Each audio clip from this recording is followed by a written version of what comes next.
Mheshimiwa Mkuu wa Mkoa, hii pia ni mojawapo ya familia kati ya familia 6 zilizopatwa na msiba katika vijiji hivi vya Mkapunda na Wenje. Hiki kijiji peke yake ilitokea misiba 5.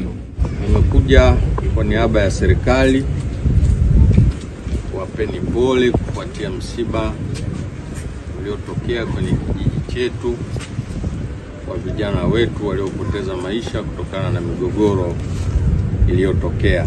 Mheshimiwa Rais alipokea salamu hizi kutoka kwetu mkoani na amenituma nije kuwapa pole kwa niaba yake, lakini pia niwahakikishie kwamba serikali anayoiongoza iko pamoja nanyi katika kuomboleza msiba huu, lakini pia amelaani vikali mgogoro huu uliotokea na ambao umepelekea vifo. Ameniagiza pamoja na hatua nyingine nitakazochukua, lakini niwahakikishie ulinzi na usalama ili shughuli zenu za kawaida za kiuchumi na za kujitafutia kipato ziweze kuendelea. Na tangu nimemwagiza Mheshimiwa DC kuhakikisha hilo la ulinzi na usalama, nadhani mmeona vyombo vyetu vya ulinzi vipo vinafanya kazi hiyo usiku na mchana. Niendelee kukumbusha makundi yote, iwe ni wananchi wa kawaida, iwe ni wakulima, iwe ni wafugaji, kutokujichukulia sheria mikononi. Tunavyo vyombo vilivyokuwa mamlaka ya kushughulikia matatizo. Ziko changamoto za kimawasiliano kutokana na umbali na vyombo vilipo.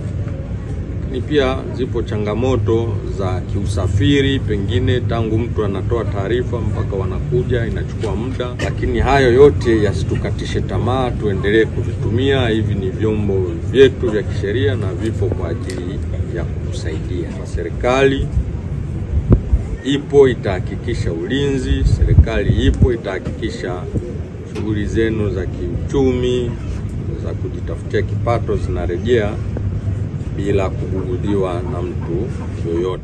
Tunaipongeza serikali na Mama Samia. Askari hawalali, patrol kila siku. Hawa askari hawalali, kwa kweli wanafanya kazi. Amani hii unayoiona ndugu mkuu wa mkoa ni kwa sababu ya hawa askari.